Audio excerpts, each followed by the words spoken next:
स्वागत, आप देख रहे हैं कहानी कुर्सी की। मेहमान हमारे साथ बने हुए हैं। राहुल गांधी के भाषण की खूब चर्चा हो रही है। अभी तक तो बीजेपी और सत्ताधारी दल जो है एनडीए के, वो सब लोग आलोचना कर रहे थे।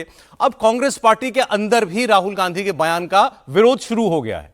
हिंदुओं को हिंसक बताने वाले राहुल गांधी के बयान पर अब कांग्रेस पार्टी के ही सीनियर लीडर और दिग्विजय सिंह के भाई लक्ष्मण सिंह ने बोला है। लक्ष्मण सिंह ने संसद में राहुल गांधी की इस टिप्पणी को अशोभनीय कहा है, गैर जरूरी बताया है।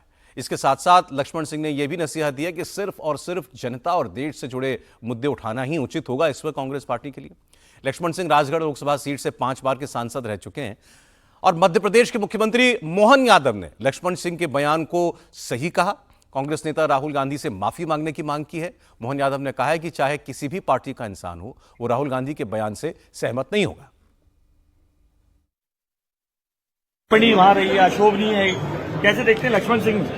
बिल्कुल सही कहा। जो भी कांग्रेस हो, बीजेपी हो, कोई भी दल का आदमी हो, वो राहुल गांधी की बात से सहमत नहीं होगा। मैं समझ सकता हूं कि उनको माफी मांगना चाहिए जी। और लक्ष्मण सिंह जी ने सही कहा। अब ये बात चल रही है, कई लोग कांग्रेस बीजेपी के कह रहे हैं कि बीजेपी में वापस आ जाओ लक्ष्मण सिंह, आप लग रहा है? नहीं, मैं इससे इस तरह से नहीं मानता हूं। तो अपने अपने भाव से जो जिसको जो करना करे, लेकिन विचारों की अभिव्यक्ति है, विचारों के लिए तो कोई परेशानी नहीं। राहुल गांधी की टिप्पणी को कैसे देखते हैं? आपका बहुत गंदा व्यवहार है, मैं उसको अच्छा नहीं मानता। अब कांग्रेस पार्टी के नेता कह रहे हैं अशोभनीय बयान था, गैर जरूरी था और कांग्रेस के लिए अच्छा होगा कि वे अपने मुद्दे पर रहिए, स्क्रिप्ट से दूर मत जाइए। देखिए, दो बातें हैं। कांग्रेस के अंदर जो अब तो ये तो बेचारे हारे हुए नेता हैं, ये कहने के लिए अफोर्ड कर सकते हैं, लेकिन मुझे नहीं लगता है कि कांग्रेस का कोई भी जिसे जिम्मेदार पद पर बैठा हुआ व्यक्ति हो, अध्यक्ष हो, प्रदेश अध्यक्ष हो या कांग्रेस वर्किंग कमेटी का कोई ऐसा मेंबर हो जो आकर के राहुल गांधी के इस बयान की सार्वजनिक तौर पर या भर्त्सना कर दे या कह दे कि गलत ठहरा दे। ऐसा होने वाला नहीं है। न ही संसद के उनके जो सदस्य हैं वो आकर के बोलेंगे। दूसरी बात, विपक्ष का गठबंधन भी राजनीतिक चालाकी के कारण नहीं बोलेगा। राहुल गांधी से ऐसी गलतियां करने की बार बार वो अपेक्षा करेगा ताकि राहुल गांधी आने वाले दिनों में डिस्क्रेडिट हो जाए भारत की राजनीति में। देखिए, अखिलेश यादव की भाषा में आपने कोई इस प्रकार की चीजें नहीं देखी होंगी, इसलिए अखिलेश यादव नहीं बोलेंगे कि उनको पता है कि राहुल गांधी ने जो बोला है वो हिंदुओं को चिढ़ाने के लिए काफी है और इस प्रकार से वो अपनी पार्टी का ऐसे करके वो अहित ही करेंगे। हो सकता है इससे मुसलमानों का वोट कंसोलिडेट कर जाए और अखिलेश यादव ये भी नहीं चाहेंगे, दोनों चीजें नहीं चाहेंगे। हिंदू जो है वो चिढ़ा रहे ये भी चाहेंगे और मुसलमान वोट कंसोलिडेट ना हो राहुल गांधी के पक्ष में, ये भी अखिलेश यादव की राजनीति का। लेकिन एक बात मुझे बहुत आज महसूस हुआ, मैं हो सकता है कि गलत हूं, इस पूरे संसद में मुसलमानों की बात करने के लिए सब कोई खड़ा हो जाता है। कांग्रेस पार्टी भी खड़ी हो जाती है, बाकी विपक्षी पार्टियां भी। इस देश में अल्पसंख्यक का मतलब मुसलमान ही होता है, इसके अलावा और किसी को गलतफहमी नहीं होनी चाहिए, आपके दर्शकों को भी गलतफहमी नहीं होनी चाहिए। दूसरी बात, एक व्यक्ति असउद्दीन ओवैसी नाम का व्यक्ति आता है और सिर्फ मुसलमानों के बारे में बातचीत करता है। मुसलमानों पर कितना जुल्म हो रहा है इस देश में, इस देश की संसद से आवाज उठती है। हिंदुओं पर इस देश में कौन जुल्म कर रहा है इसके बारे में कोई जिक्र नहीं करने वाला कोई पार्टी नहीं है। भारतीय जनता पार्टी भी नहीं कर रही है। एक लोकसभा में बांसुरी स्वराज ने कहा है कि राहुल गांधी के भाषण में बहुत से फैक्ट दुरुस्त नहीं है, वो हमें सुनना चाहिए संभवतः। हाँ, बांसुरी स्वराज ये उस पर काउंटर कर रही है। अगर बांसुरी स्वराज अगर बोल रही हैं तो हमको सुनाना चाहिए, अगर वो बोल रही हैं तो। जी बोले, आप कंप्लीट कीजिए। हाँ, मैं ये कह रहा हूं कि आज एक भी पॉलिटिकल पार्टी नहीं है जो आज के दिन में हिंदुओं पर क्या जुल्म हो रहा है उसके बारे में बात करे। भारतीय जनता पार्टी संदेश खाली बात करती है, लेकिन खुल करके ये नहीं कह पाती है कि हम मुसलमानों का जुल्म वहां पर हो रहा है। खुल करके कोई नहीं ये बोलने वाला है कि ठीक है एक ऐसा है जो यहां पर गजवाए हिंद स्थापित करना चाहता है। खुल करके ये कोई नहीं बोलने वाला है कि जाकर के केरला के अंदर जो मुस्लिम समाज है, जहां मुस्लिम मेजोरिटी एरिया है, वहां पर हिंदुओं के साथ क्या जुल्म हो रहा है। खुल करके मैंने कहा ना कि सारी पार्टियां सेकुलरिज्म का आवरण ओढ़ करके वहां पर खड़ी हैं और खुल करके कोई बोलने के लिए नहीं है। आज वैसे उनकी डेफिनेशन के साथ भाई बीजेपी से अपेक्षा तो यही थी कि से वो खुल करके ये बात कहेंगे, बोलते भी हैं, लेकिन कहीं ना कहीं फिर वो सेकुलरिज्म का झांसा ऐसा है कि वो कहीं ना कहीं वहां आकर के वो बोलना शुरू कर देते हैं। अच्छा, आपने ओबीसी साहब का नाम लिया। सारे धर्म एक समान है, सारे धर्म एक समान है, ये जो बात है यही सबसे बड़ा गलत नैरेटिव है। अगर सारे धर्म एक समान है, सारे पंथ एक समान है, ये सबसे बड़ा भ्रष्ट नैरेटिव है। उन्होंने अपनी तरफ से इस इन चुनावों के नतीजों को जिस तरीके से डिफाइन किया है, वो उस पर हम लोगों को मुझे लगता है बात करनी चाहिए। वो क्या, उन्होंने दो बातें कही। उन्होंने कहा कि इस देश के अंदर ये आमतौर पर कहा जाता है कि मुस्लिम किसी वर्ग का या किसी पॉलिटिकल पार्टी का वोट बैंक है, ऑपोजिशन का या कांग्रेस पार्टी का, और कांग्रेस पार्टी को मुसलमानों का वोट इस चुनाव में भी खूब मिला है। उन्होंने कहा कि ये गलत, ये बात ही गलत है। इस देश के अंदर अगर कोई सही मायने में किसी चीज को, किसी के वोट को वोट बैंक कहा जा सकता है, कैप्टिव वोट है कि ये वहीं जाएगा और कहीं नहीं जा सकता, एक ही दिशा में जाएगा और पूरा जाएगा, ये बटेगा भी नहीं। तो उन्होंने कहा वो मुसलमान नहीं है, वो अपर कास्ट हिंदू है, अगड़ी जातियों का वोट है, ब्राह्मण बनिया ठाकुर जिसको हम लोग कहते हैं, वो वोट है जो कभी छिटकता नहीं है। मुसलमान का वोट तो फिर भी औरों को भी जाता है, ये वोट कभी किसी और के पास नहीं जाता। मैं सुना दूं एक बार बात। और दूसरा, कांग्रेस पार्टी के नेता आमतौर बहुत से लोगों ने कहा ये हमारी मॉरल विक्ट्री है। उन्होंने कहा है, ओवैसी बोले कि ये आपकी मॉरल विक्ट्री नहीं है, ये मेजॉरिटेरियनिज्म की जीत है, इस पर आपको खुश नहीं होना चाहिए, ये बहुसंख्यकवाद की जीत है। छोटा सा बयान है, सुना देता हूं। जो नरेंद्र मोदी को मैंडेट मिला है वो सिर्फ और सिर्फ मुसलमानों की नफरत पर हिंदुत्व की वजह से मिला है। I would like to say it is not Modi's in dock, but every single person voted him despite his anti Muslim voice. And I would like to tell the opposition parties, this is not a moral victory for you, this is a victory of majoritarianism. Everyone should contemplate and do introspection. Why is it that the OBCs and the upper caste are getting their due representation? Why are the Muslims not getting? Are we here only to vote for you and not to get elected? If that is the case, please tell us that we are only here to vote for you. वो ये भी कह रहे हैं कि केवल नरेंद्र मोदी कटघरे में नहीं है, हर वो व्यक्ति जिसने नरेंद्र मोदी को वोट किया है उसे कटघरे में खड़ा करना चाहिए। नहीं, देखिए, ये ऐसा है, सत्य भी है और असत्य भी है। सत्य इतना है कि पिछली बार जो 2019 की संसद थी उसमें 26 सीटें थी, 26 मुसलमान जीत करके आए थे। इस बार 24 मुसलमान जीत करके आए हैं।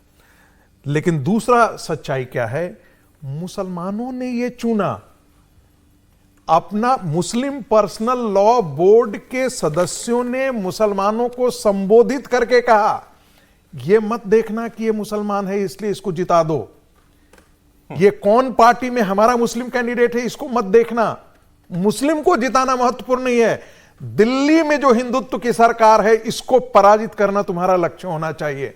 और जिसकी बात मैं बार बार कहता हूं और जिसको डिस्काउंट कर दिया जाता है, वोट जिहाद इस देश की सच्चाई बनकर के आई है। यह हिंदुओं यदि नहीं सोचता है हिंदू समाज तो मत सोचे, लेकिन वो आत्महत्या आत्मघात के रास्ते पर निकल पड़ा है। अच्छा, ठीक है जी, समीर जी।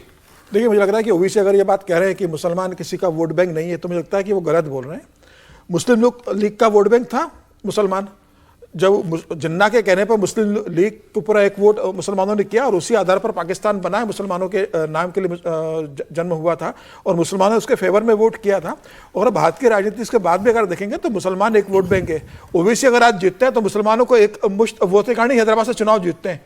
क्या है, बिना अगर मुस्लिमों के एक वोट मुश्त ओबीसी को नहीं मिलते तो क्या वो लगातार हैदराबाद से चुनाव जीत पाते? उनके पिता वहां से सांसद बने, वो खुद वहां से सांसद बन रहे लगातार, उनके भाई अगर विधायक बन रहे तो मुसलमानों के वोट के कारण बन रहे हैं। और हिंदुस्तान के अंदर कई ऐसी संसदीय क्षेत्र हैं, कई से विधानसभा क्षेत्र हैं जहां पर मुसलमान उम्मीदवार ही जीतता है, उसी के पक्ष में वोट जाता है। किशनगंज तो सबको मालूम है कि किशनगंज बिहार में क्यों जीतती है कांग्रेस, वहां से मुस्लिम उम्मीदवार ही जीतता है। हिंदुस्तान में ऐसी लोकसभा सीटें हैं, ऐसी विधानसभा सीटें हैं जहां मुस्लिम वक्त डोमिनेट करता है और वो एक तरफा अपने कास्ट के लोगों के लिए वोट करता है। तो अगर ओबीसी ये कहते हैं तो मुझे लगता है कि ये गलत है। और ओबीसी का दूसरा दर्द, और ओबीसी आज एक बहुत गलत बात बोल रहे हैं, उन्होंने कहा कि ओबीसी के इतने सांसद बन गए कि वो उच्च वर्ग के सांसद के बराबर आ गए। इन्हीं हैदराबाद के एक सांसद का कहना है कि सारे ओबीसी के नेता जो हैं, दूसरे पार्टी से ओबीसी के सांसद बनकर आए, वो संसद के अंदर ओबीसी का एक ग्रुप बनाए जिससे ओबीसी के अधिकारों के लिए हम संसद में इकट्ठी होकर आवाज उठा सके पूरे देश के अंदर। अब पार्टी के भीतर भी इस तरह की तैयारी शुरू की जा रही है कि ओबीसी है तो अपन एक सारे दलों के ओबीसी नेताओं को मिला। ये हैदराबाद का एक सांसद है, उसका परसों का बयान है कि मैं कोशिश करूंगा कि ओबीसी नेताओं को मैं इकट्ठा करूं अक्रॉस द पार्टी और हम अपने ओबीसी का एक ग्रुप बनाएं जो संसद के अंदर बात करें। तो मुझे लग रहा है ये खतरनाक शुरुआत लोकसभा के अंदर होने जा रही है। अगर इस तरह की शुरुआत होगी, ये ऑलरेडी हो चुका है। नहीं, खतरनाक क्या है? नहीं, इस प्रकार नहीं, पार्टियां इसी आधार पर लोगों को टिकट दे रही हैं। मैं भारतीय जनता पार्टी बकायदा ओबीसी मंत्रियों का अलग से सम्मान कर रही है। बिल्कुल, हर कोई ये कह रहा है कि मैं ओबीसी हूं, मैं ये हूं, मैं ये हूं, तो इसमें खतरनाक क्या है? नहीं, हर स्तर पर खतरनाक है। हर स्तर पर हर्षवर्धन जी, यूनिवर्सिटी के अंदर भी cutting across the party line और जाति के आधार पर सब कर रहे हैं। सारी ओबीसी एक जगह, सारी एससी सवर्ण एक जगह नहीं होता। मैं फिर आपसे कह रहा हूं, वोट बैंक है ना, ओबीसी जी ने कहा तो आप वोट बैंक के नहीं, वोट बैंक की बात नहीं है। ये इस प्रकार की चीजें हो गई हैं। दुर्भाग्य का दिन वो दिखने के आएगा। बैंक होता तो रायबरेली और अमेठी में कांग्रेस पार्टी जीत नहीं पाती। कांग्रेस पार्टी को वोट दिया है ना वहां सवर्णों ने। अगर वोट बैंक होता, ये ठीक बात है, ये ठीक बात है कि नेशनल पार्टी के साथ अक्सर रहता है फॉरवर्ड क्लास, और नेशनल पार्टी में भी जो उस वक्त नेशनल नैरेटिव के साथ होता है, राम मंदिर के साथ है, वो नेशनल नैरेटिव के साथ है, 370 के साथ है, यूनिफॉर्म सिविल कोड के साथ है, बिल्कुल ठीक है, उस लिहाज से वो एक साथ वोट करता है, कहता है, लेकिन मुसलमान की तरह नहीं वोट करता कि इसको हराने के लिए करता है। ये एक नैरेटिव पिछले कुछ समय से कुछ विद्वान लोगों ने गढ़ा है कि अच्छा इधर एक वोट बैंक है तो उधर भी वोट बैंक, जो पूरी तरह से फ्रॉड बेसिस पर टिका हुआ है। अगर कोई मुद्दे के आधार पर वोट कर रहा है, अगर कोई इस आधार पर वोट कर रहा है, निगेटिव वोटिंग और किसी मुद्दे के आधार पर वोटिंग, दोनों में बहुत फर्क होता है। कौन किसका वोट बैंक, विजय जी? देखिए, जो हर्ष जी कह रहे हैं ना, वो बात में एकदम है उस तरह से कि मुसलमान किसी का वोट बैंक नहीं है। ये असदुद्दीन साहब कह रहे हैं, वो ठीक बात है, ठीक बात है, लेकिन वो नेगेटिव वोट बैंक है।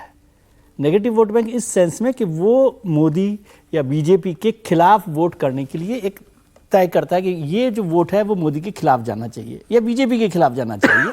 ये मोटे तौर पर आप इसका एक उदाहरण देखिए, असम में बदरुद्दीन अहमद साहब हैं, अजमल साहब, तो बदरुद्दीन अजमल तो बहुत बड़े नेता हैं और पैसे के हिसाब से भी, ताकत के हिसाब से भी, मुसलमानों के हिसाब से भी, लेकिन वो हार गए।